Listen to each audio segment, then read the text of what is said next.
బంగాళాఖాతంలో ఏర్పడిన వాయుగుండం ఒడిశాలోని గోపాల్పూర్కి సమీపంలో తీరం దాటింది అని విశాఖ వాతావరణ కేంద్రం అధికారి జగన్నాథ్ కుమార్ తెలిపారు.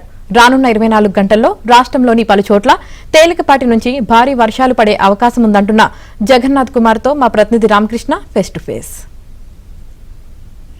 బంగాళాఖాతంలో ఏర్పడిన అల్పపీడనం వాయుగుండంగా మారింది. ఆ తర్వాత అది ఎంచి తీరం కూడా దాటింది. ఈ ప్రభావం కారణంగా గత 3 రోజుల నుంచి కూడాను రాష్ట్రంలోనూ ఉత్తరాంధ్రలో కూడాను భారీ వర్షాలు కూడా పడుతున్నాయి. ఇదే అంశంపై మనతో మాట్లాడడానికి విశాఖలోని తుఫాన్ హెచ్చరిక కేంద్రం అధికారి జగన్నాథ్ కుమార్ ఉన్నారు. మరింత సమాచారం తెలుసుకుందాం. సార్, ఇప్పుడు వాయుగుండం పరిస్థితి ఎలా ఉంది? ఈ తీరం ఎప్పుడు దాటిందండి? వాయువ్య బంగాళాఖాతం దానికి ఆనుకుని ఉన్న పశ్చిమ మధ్య బంగాళాఖాత తీరంలో వరకు జరిగింది. ఈరోజు ఉదయానికి ఆ వాయుగుండం దక్షిణ ఒడిశా పరిసర ప్రాంతంలో ముఖ్యంగా గోపాల్పూర్కు దక్షిణంగా తీరాన్ని తాకింది. ప్రస్తుతం అది టిట్లాగఢ్ అంటే ఒడిశాలోని టిట్లాగఢ్కు 90 కిలోమీటర్ల ఆగ్నేయ దిశలో కేంద్రీకృతమై ఉన్నది. రాబోయే 6 గంటలలో పశ్చిమ వాయువ్య దిశలో పయనించి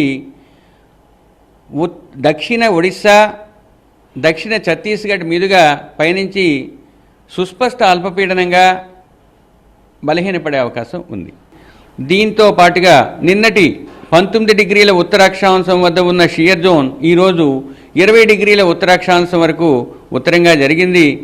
ఈ షియర్ జోన్ కూడా 3.1 నుంచి 5.8 కిలోమీటర్ల ఎత్తు వరకు వ్యాపించి ఉన్నది. ఈ కండిషన్స్ వల్ల రాష్ట్రంలో రాబోయే వారం రోజులు కూడా చెదురుముదురుగా వర్షాలు పడే అవకాశం ఉంది. మొదటి 2 రోజులు పలు ప్రాంతాలలో తేలికపాటి నుంచి మోస్తరు వర్షాలు పడే అవకాశం ఉంది. 3వ రోజు కొన్ని ప్రాంతాల్లో పడే అవకాశం ఉంది. తదుపరి క్రమేపీ తగ్గి 1-2 ప్రాంతాలకు పరిమితమై ఉంది. మొదటి 5 రోజులు ఉరుములు మెరుపులు కొనసాగే అవకాశం ఉన్నాయి.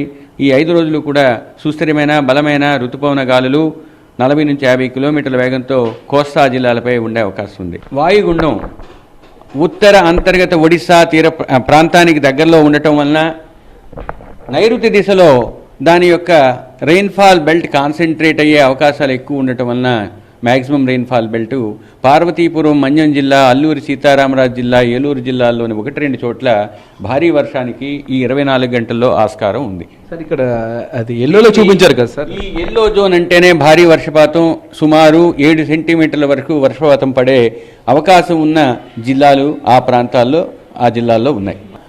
బూడిద రంగులో ఉన్న ప్రాంతాల్లో వెళ్ళవద్దని సూచనలు జారీ చేయడం జరిగింది. చూడండి, ఆంధ్ర కోస్తా తీరం వెంబడి అంతా కూడా 45 నుంచి 55 ఈరోజు, రేపు 40 నుంచి 50 కిలోమీటర్లు, ఎల్లుండి తీరానికి ఆవల, మిగతా 2 రోజులు ఉత్తర కోస్తా తీరానికి ఆవల అటువంటి పరిస్థితి ఉంది. కాబట్టి మొదటి 3 రోజులు తీరం అంతా, చివరి 2 రోజులు ఉత్తర కోస్తా తీరం కొంచెం ఆవల వేటకు వెళ్ళవద్దని మత్స్యకారులకు హెచ్చరికలు